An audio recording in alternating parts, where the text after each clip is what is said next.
I just thought your reaction to that. Love the intro. Yeah, told you. It's great, isn't it? That's our videographer Ben Glacier who made that. So yeah, we got him to thank for that. So hello everyone, welcome to this episode of Beyond the South Stand with me, Jez Davies, and I'm joined this week with Courtney Green, who is a big Crystal Palace fan, and he's currently opening his window in South London, I believe. So closing it. Yep, indeed. Fair enough. Yeah. Courtney, if you'd just like to introduce yourself and perhaps what you do for a living now, how long you support a Palace for, and how do we know each other? Yeah, Courtney Green, been a Palace fan for the last, how many years? I don't know, early 90s, I guess. I think originally I kind of started as and we can laugh, a Man U fan originally. Not a fan, I was never really a big football fan. Used to like football. And then obviously the lean-to for everyone was Man U. But then being from South London, Crystal Palace was kind of close to me. So just ended up always being a Crystal Palace fan and loved it since, really, haven't looked back. Working at the moment as a project manager in smart buildings. So that's an interesting job on a lot of building sites and linking different systems together, which is fun. And I know Jez from our days at university playing football. Which seems an eternity ago now. Oh God, it must be. I think that is probably nearly 20 years ago, at least. Can't believe it. Yeah, it's crazy. We both ended up at the University of Luton, didn't we? For us, yeah, exactly. It's it hasn't. I'll be honest, it hasn't changed an awful much. I was doing a bit of work around there recently, and it's it's still the same. It's I mean, the university itself's changed beyond belief, but the town hasn't. And they had a good run in the Premier League a couple of years ago, didn't they, Luton? And it did. Did you? I don't know if you were keeping in touch with their scores based on the fact you went to university there. Do you know what? Sadly, I always do follow Luton actually and see what's going on. And even up to I think just a few days ago, I was just checking on the stuff about the new stadium at Power Court or wherever. Do you know what? And I'd love to. I actually haven't looked to see where that actually is located in Luton. So do you know where they have the Mall, the Arndale, where we said, and what uni halls were you in? Sorry, this is going to be boring for everyone. What was the one by the station? Cannot remember. Anyway, right by the station. Guildford, Butte Court.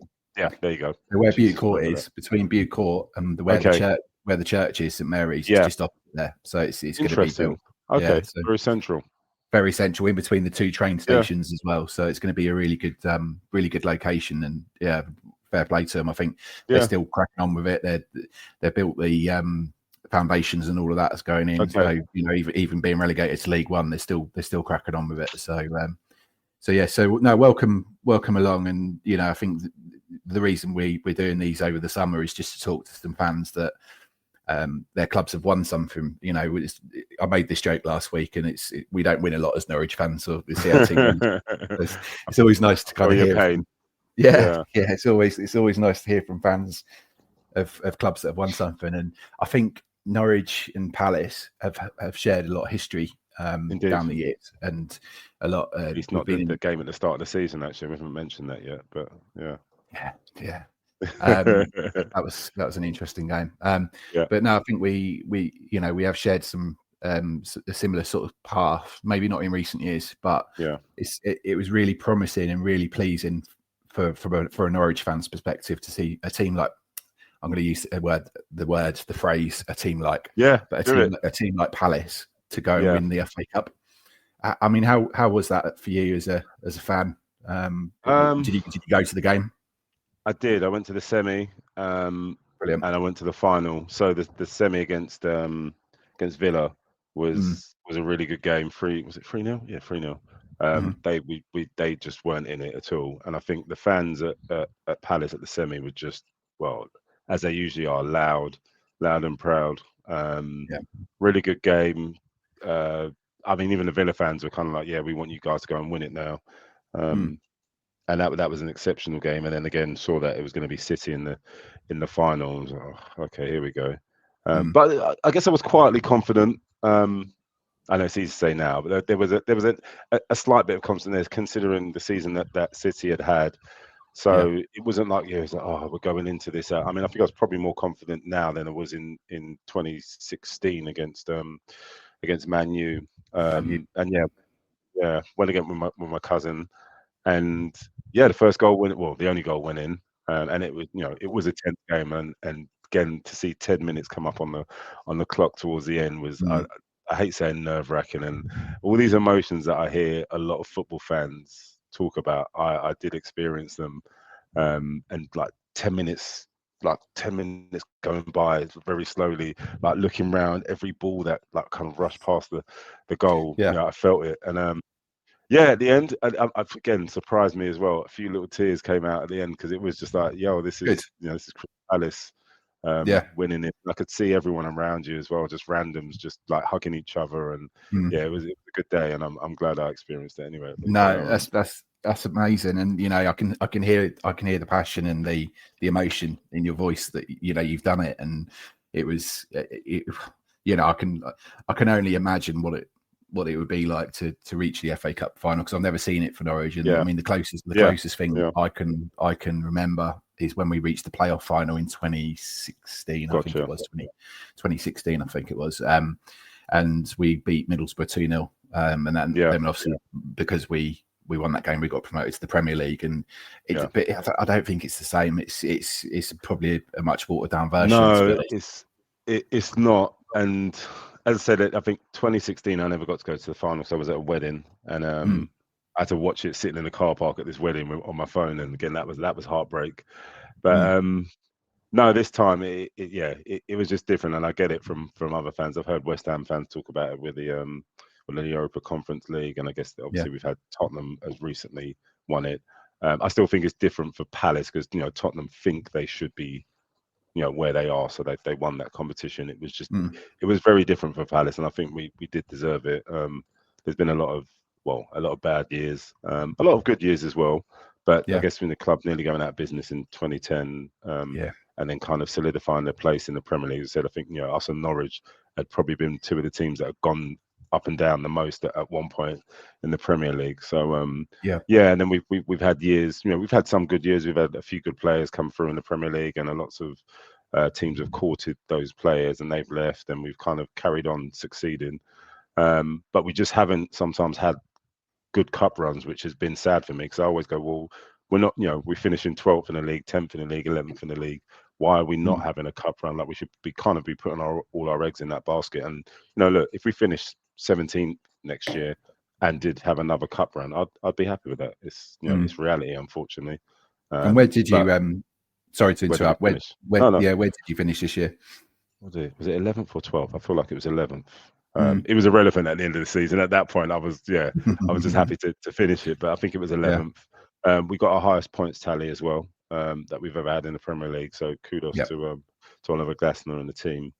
And again, would like to see Palace kick on. And said we finished the season well the previous season, and then came into the new season we didn't win for, I can't remember how many games it was, owing to, I guess, all the players that were on international duty, and we had Mateta playing at the Olympics, and he probably came straight back into the fold. So it wasn't positive at the start of the season. So to finish how we did was really good. And again, if there is a run in Europe, I'm certainly going to be on all four of those away trips, no doubt. So fantastic.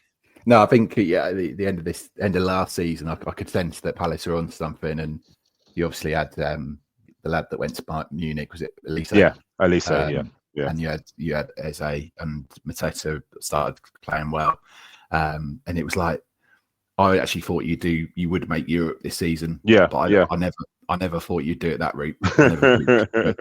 No, fair play, and it must be great, as I say, to have that European adventure to look forward to. And obviously, just before we came on, we discussed the potential of Palace might not be in there, but you say that there's going to be no problems there, right?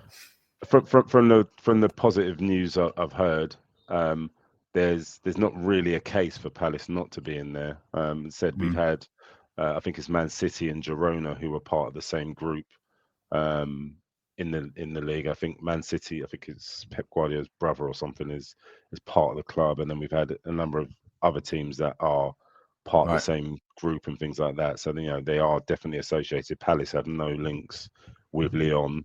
John Textor has no majority stake. He has a majority stake in the club. He doesn't have a majority voting stake in the club. So it would be farcical for UEFA to not to ban us.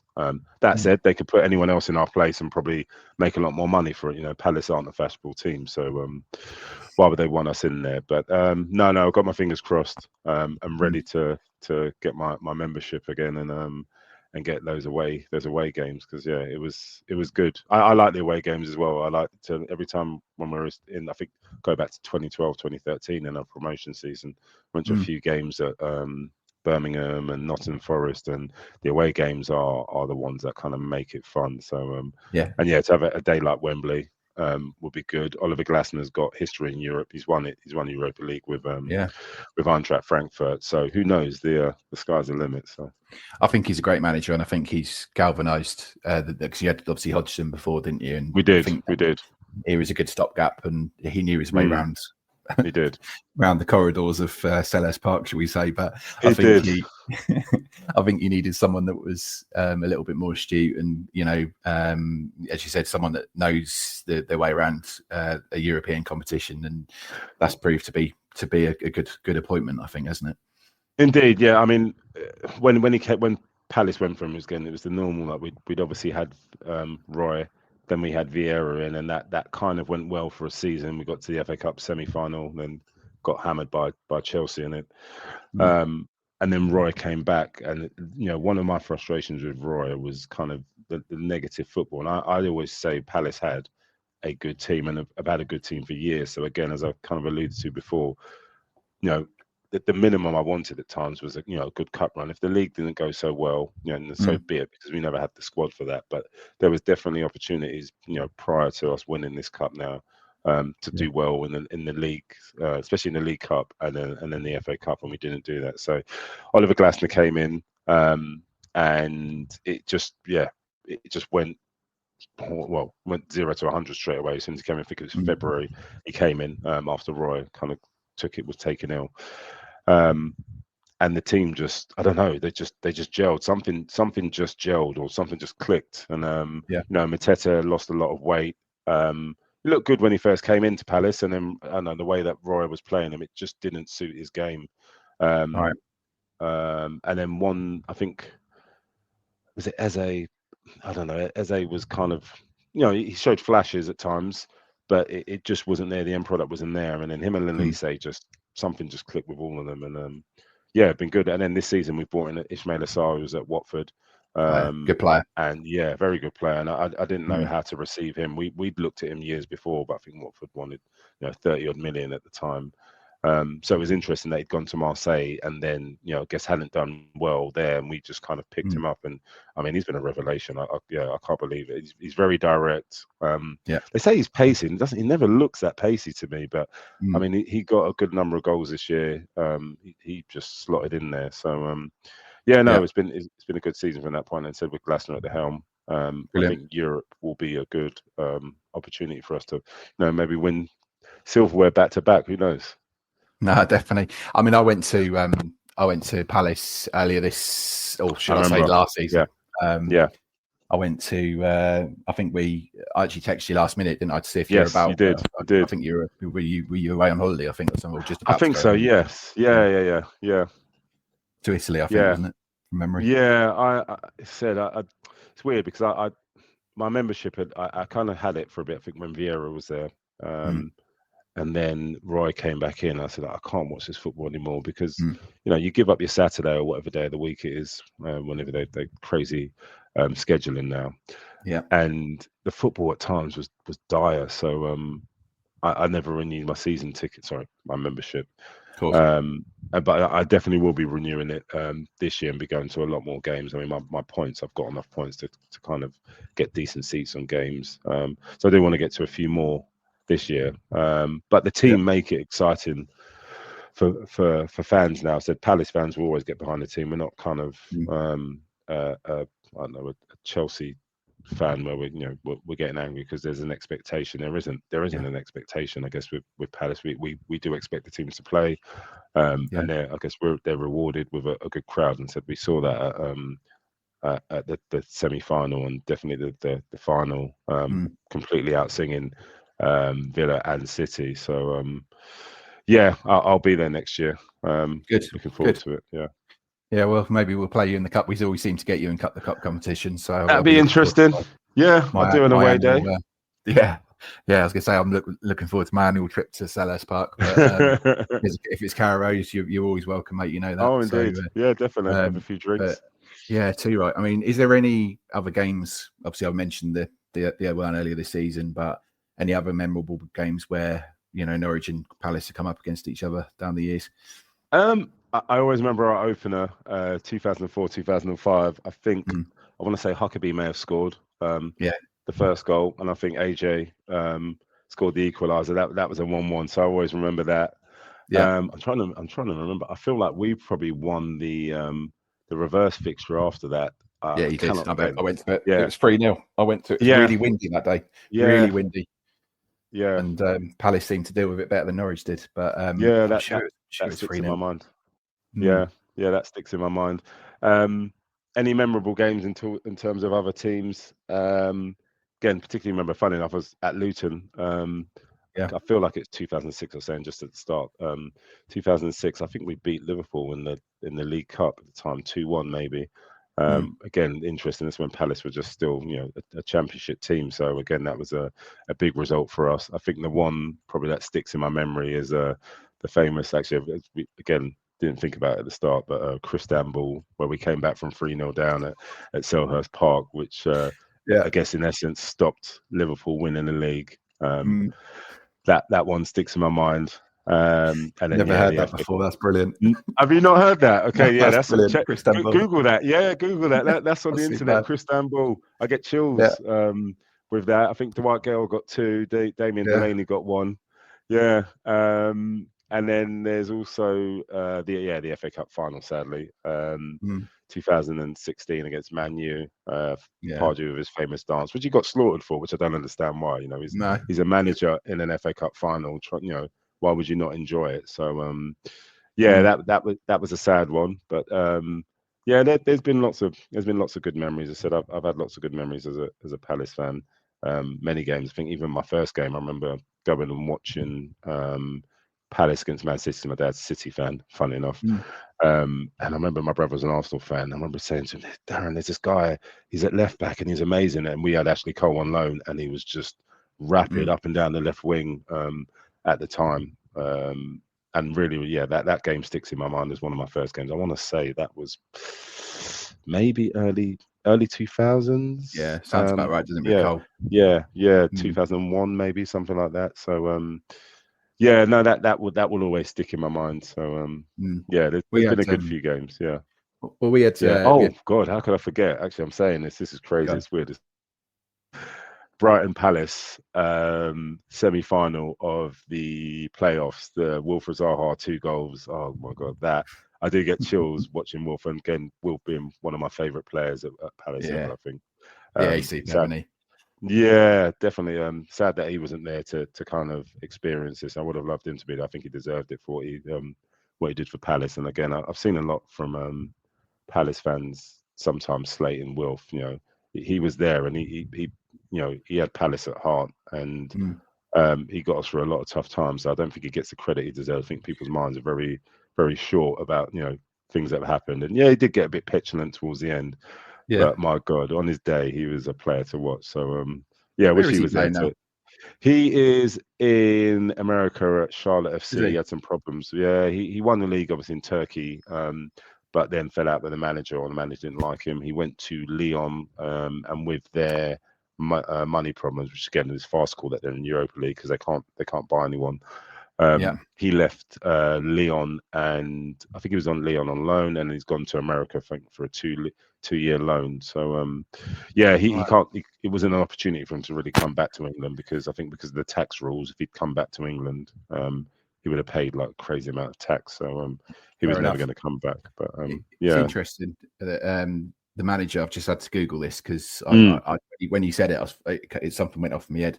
The current manager at Charlotte is Dean Smith, who is our manager. Yes, yeah. They're doing. I mean, they're not doing great. Wolves started off okay. I don't know. It's hard, and the MLS is a weird beast. I don't know how it hasn't taken off in how many years, but and again with the World Cup. the Fast School Cup out there, World Cup and the World Club Cup out there. Oh, that's well, they're getting more eyes on them out there at the moment. But how the MLS hasn't taken off even further than it has is crazy. It's ridiculous the amount of talent they must have over there, especially from the South American countries and things like that, and the resources that they have available. It's insane that we're not seeing more players come through that system. But I guess it's a matter of time. We'll see. Yeah, you never know, I think it's peaks and troughs with the US league. I mean, you see some players that have come out. We've got supposedly one of their best strikers at the moment, Josh Sargent. He, I mean, they've got other players coming through as well, obviously. But they seem to go through this spell of having some really good players, like Christian Pulisic. Sorry. Yeah. It's like I think I'm trying to think if you guys have had you've had some American. We have. We've had a few. We've got one now. We've got Chris Richards. Of course. He is actually really good, actually, as a centre back. Again, I'm always skeptical when I hear an American's coming in. But he's been good. He's taken his opportunity with us, and he's young and he's only getting better. So he's done well. But I think he played in Europe again, as you would expect. So he's had that background of European football prior. But you would expect to see much more coming through. I think Christian Pulisic, he went to Chelsea, and that didn't really happen for him. And I think he's been at Milan, and it's been okay. He's not been amazing there, but I definitely expect a little bit more coming out of there. Yeah. No, definitely. I mean, in some of our Beyond the South Stand podcasts we did throughout the season, we often talked about players that played for both clubs. So I mean, I've got a list in front of me here. So I'm just going to read a couple out. Cool. So where are we? It's a long list here, but I actually don't know if many of them played or just got links. So Aaron Wilbraham played for you, supposedly. Yes. It's funny. We were talking about him the other day, me and my brother, because my brother saw a video pop up, and he was talking about what's his name? Is Tony Pulis, and had them having an end of season thing in Las Vegas. So my brother didn't really remember him playing. He barely played for Palace, but he did it. He played his part. I think it was 2012, 2013. He played. Yeah, he was a bit of a cult hero for Norwich. He was involved when we got promoted from the what was it Division 1 at that point? Anyway, from the Championship to Premier League under Lambert, when we had the successful promotion, and he was a bit of a cult hero, and we used to call him Wilbrahimovic. There you go. Yeah, tall, wasn't he? Yeah, really tall. He was a handy player just to bring on. Leon McKenzie started his career at Palace. Yes, used to like him as well. Yeah, he's a good lad, and has gone into boxing. Funnily enough, later on in his career, he seemed to be all strikers. Cameron Jerome. Yes, he was. He never really took off. I don't know why. That was a weird one. Right for us. I feel like, I feel like. Well, I think he's still playing now, isn't he? But like lower divisions, if I remember rightly. But he was at Milton Keynes, I believe. That was it. Yeah. But he was also at Luton. Seeing where he's at now. He's been all over the shop. Yeah. Was it? No, so he's at not Milton Keynes. Sorry, he was at Milton Keynes before he went to Luton, and then he's gone. Gotcha. He was at Bolton Wanderers last season. Gotcha. Yeah, I'm just seeing who else. I mean, Jacob Butterfield. Loved it. He was only on loan. Was he? Yeah, from us. You brought him on loan. I didn't realise. Oh, obviously Steve Bruce managed you. He never played for you, right? Gotcha. Yeah. He played with us. Patrick Bamford. He seems to have been everywhere. God, yeah. Adi Akinbaye. Jesus, yeah. Famous waste of money. Yeah, I speak to Simon Jordan about him. He'll have good words to say about him. Yeah. No, that's what I mean. They all seem to be. Carlo Nash, goalkeeper, but yes, yeah. He was remember him. Famous. Carlo Nash story was we got relegated, and they opened up the Player of the Season voting sort of 4 or 5 games before the end of the season, and Carlo Nash, who actually didn't play that season because he was like 4th choice goalkeeper or whatever, got basically nominated as player of the season. There was a big sort of campaign to get Carlo Nash the player of the season. But yeah, it's funny, isn't it? The things you remember. But yeah.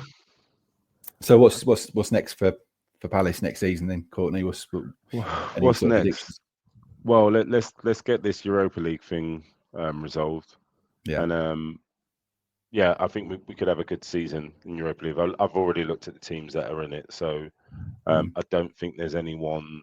And to be fair, I mean, this sounds cocky, but I mean, there wouldn't be a team that I'd kind of be worried about, especially with Glasner already having the experience of playing in Europe from the players that we've got. So I feel like we could have a good season in Europe. Where we end up, who knows?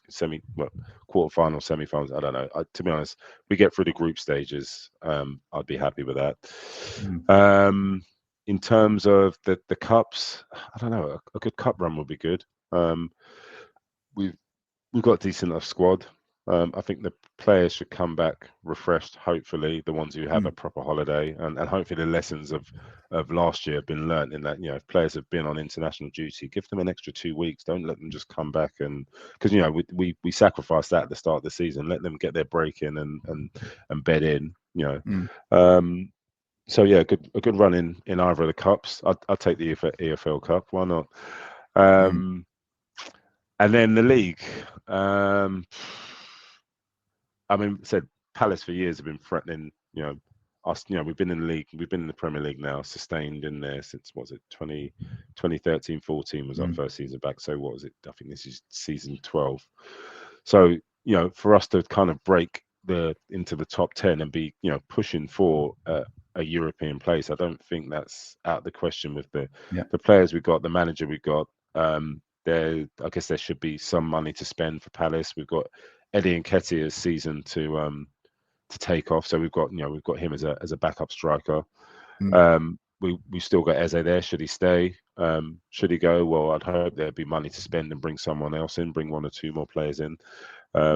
We've got Matheus França, Brazilian youngster who's not had a great time since coming to Palace. He's had loads of injuries, but he's a very good prospect. So it's very positive for Palace, and all I'm hoping is a good season. A top 10 finish would be definitely positive for me, and I think that should be on the cards. Really, really, really pushing for a European place. That shouldn't be out of the question. And yeah, just good runs in the cup, really. That's what I want to see. And again, just continue with the free-flowing football. The football has been amazing to watch. I always say I've got no problem going to games and losing as long as I'm entertained. I'm not one of the fans who kind of goes, I just want to win at all costs. Don't get me wrong, I took that in the final. But I want to at least go to games. This is meant to be the richest league in the world, as we always hear, and the best league in the world. I want to see the football reflected on the pitch in that manner. So no, I want to see good football when we're playing. And Palace, I want Selhurst to continue being a fortress. Yeah. I think going back to that game earlier this season against us, and I as you know, I went, and the thing that I took away from that, I guess, was how narrow we played and how Palace used the full width of the pitch. Yes, is it Munoz? Munoz, oh mate, yeah, really good player. Again, really good player. And I can't remember who played left wing back. No, I can't remember. It would probably have been Tyrrell Mitchell.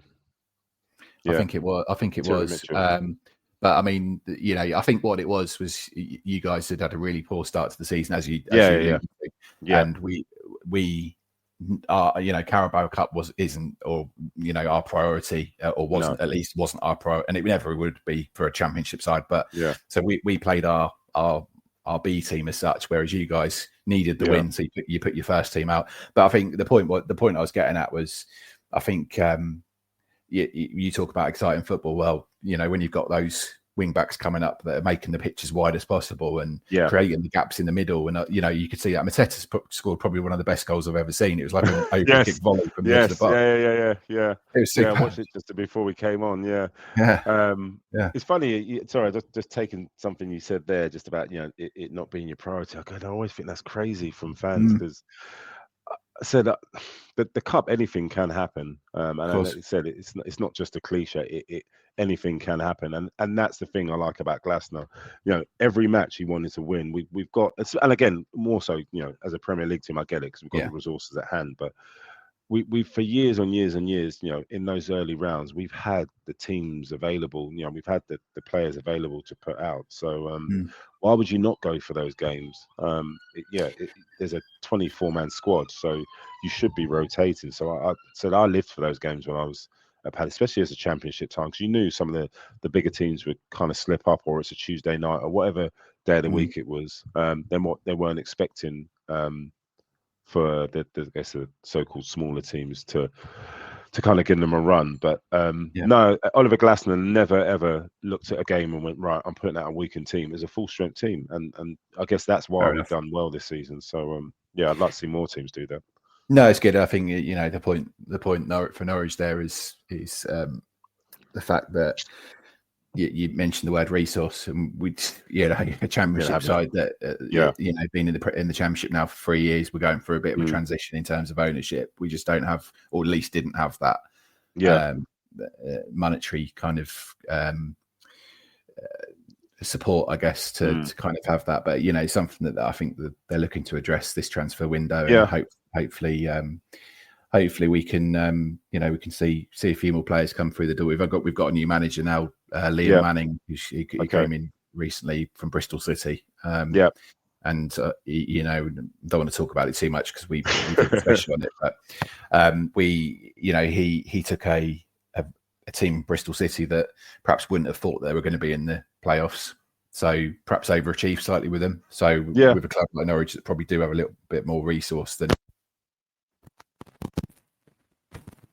I think you dropped out there a little bit, Jez, but I'll continue. Am I right in saying that you guys, and I can't remember who it was, I feel like your striker or someone in your team finished kind of like near top scorer.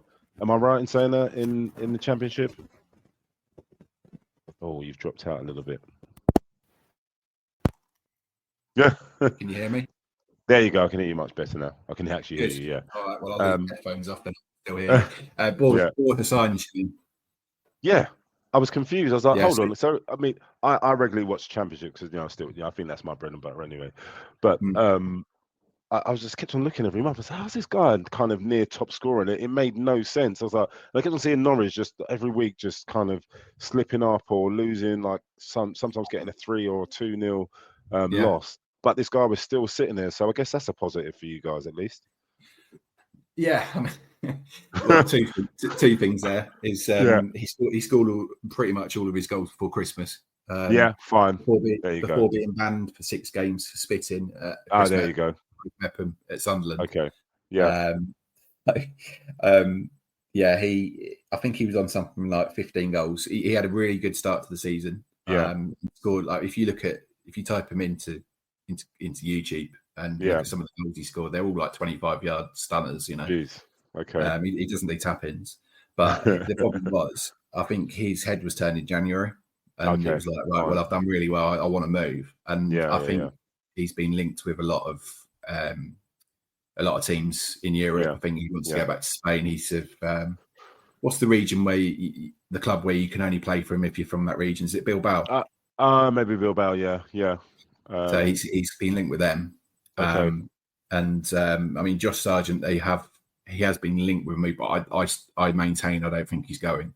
Okay. I think that's only my personal opinion. I just think he's too injury prone. He needs to have a full season before the valuation's met by Norwich. Do you see what I'm saying? So but I think as I say, it's a rebuild project again. But I think Norwich could be all right. But no, I think everything you said about Palace, I agree with. I think I'm really looking forward to seeing them push on again next season, and let me know how you get on with your European adventure. I will indeed. I'd definitely love to come on here again and tell you what it was like on that that first match. I think there's a load of people that are excited. My cousin's an avid Palace fan. He's got a season ticket, so we're definitely planning to get somewhere at least. I hope it's somewhere interesting. Yeah, there's a few teams that I would definitely like to see. So no, definitely would be back if you'd have me. No, 100%. There was one question I was going to ask you, because obviously Morgan unfortunately couldn't make the chat this evening, so he sends his apologies. But I know for a fact he would have asked, because he would have known that me and you played football together. Yes. The five-a-side, which is now Power League, funnily enough. In Luton. But he would have definitely asked you what sort of player I was, and give us a bit of a rundown about my playing ability. Yeah, if I remember rightly, we won that league, didn't we? We did. If I remember that, did we win it? Yeah, we did, didn't we? I think we were back home for Christmas, and we were all like sitting around our phones waiting for the scores to update. Yeah. I to this day I don't know how we won it, but I just think we had a good. I don't know. We had a good team spirit. We had fun. Yes. It was. I don't know even how I managed to join you guys. It was so random. No, but it's weird. And I looked, funny enough, the other day I just looked at your pictures with I think Chris and the guys and Colin. Yeah, it's weird looking back at the pictures and seeing I forgot what the places where you guys where those guys used to live was called. Alton Gardens. Yes. Weird, man. Bring back memories. But no, you were good. I was good. I used to like, I don't know, running about with the ball, and I couldn't do that now. Jesus. I remember you playing at the back a bit. Was it you and Dan? You and Dan Martin played at the back, didn't you? And Bogdan and Melin pulled the strings. They were there. Yeah. So indeed. So I was at the fourth team at Luton, and would play centre back, and would like to run out with the ball a little bit and could hit it. Don't know if I could do that these days, but no, I enjoyed that. It was a fun time. I said it will live long in the memory. Yeah, one of my. You've just answered the question of how you got involved with the five-a-side team. I was managing that side. There you go. That would make sense. I helped manage that team. I remember we had that Russian guy in goal, didn't we? Yes. Probably shouldn't say that on air, but he was brilliant. He was such a funny guy. And what was it? We went to Uxbridge. I think we won a couple of games from memory, but it was fun times, definitely. Yeah, no, very good. Yeah. But what else you got planned for the summer then? Personally? Summer, turning 40 this year. Scary. Yeah. Yeah, August 20th. Yeah, 10:40. So I've got a trip to Vegas planned. Nice. Which will be interesting. Hangover-esque, I'm hoping. Third time there. And third time or fourth time? I feel like it's the fourth time. It's the fourth time there. So yeah, I've got that coming up. Got my nephew's first birthday, or second nephew's first birthday. Third, actually, sorry. I've got three. I've got a niece and two nephews. So yeah, I've got the youngest one's first birthday, so that will be interesting. And then that's about it really. It's work at the moment, unfortunately. But enjoying the summer. I've just come back from the coast myself, actually, literally rushed back in time for this, and I've just come back from Margate. It was a really nice day, actually. Oh, nice. So, definitely. We've just been in Turkey for a week, so nice. I can see it. It was very hot. It was lovely. Eddie jumped off. Oh, that's what I was going to tell you. Actually, I'll come back to that. But, he jumped off a pirate ship. Nice. I'll send you a video on WhatsApp. Please. Later on. Yeah. I mean, only 4. It was hilarious just watching him jump off this pirate ship. But into water, I hope. yes, into the sea. There you go. And luckily enough, his mother was in the sea at the same, waiting for him to catch him. So that always helps. Yeah, he didn't float off into the Med, bless him. But no, Eddie's actually named after Eddie Nketiah.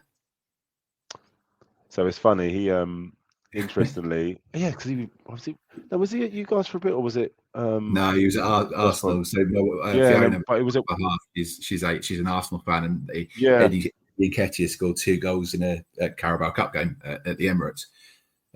He's a really nice guy. He goes to my mum's church, actually. Okay. Yeah, really nice guy. So yeah, no, I'm hoping he does well. I like him though. Yeah, he'll come good. But yeah, that's interesting. Yeah, he's so I mean, it was just a sort of, it was a bit of I wouldn't like to call it a running joke, but a running joke throughout the pregnancy that she used to call the bump Eddie, because it was because he scored 2 goals against Norwich, right? And she thought it was funny to, and then it just stuck. So yeah, it's funny that he's named after sort of nomadic striker from the middle league of the Premier League. So, well, hopefully his roots are firmly stuck now that he's back home, and I'll get my mum to pass that information on to him. Yeah, yeah, please do. That'd be brilliant. But it was at one point he was linked with Ipswich, which wouldn't have been a good move. Yeah. But no, I'm pleased he went to Palace. Definitely. Courtney, thank you so much for coming on. It's been great to catch up. You're welcome. It's been good speaking with you. Yeah, definitely, and best of luck for next season. And our path may cross football wise. So yeah. Well, let's as I say, let's maybe meet up in London at some point as well and go for a cheeky few beers. But for everyone else listening, thanks for and watching. Now, I always have to say watching, Courtney, because we've only just started the video pods now. So thanks for everyone for watching and listening in. You can follow us on all the social media channels, Facebook, Instagram and X. You can also like and subscribe on our YouTube channel. Please do so to follow us for even more superb content as we speak to fans throughout the summer, and we will be speaking to Norwich fans again next season. Thanks everyone for watching. Thanks once again, Courtney. Thank you. Goodbye. Bye-bye.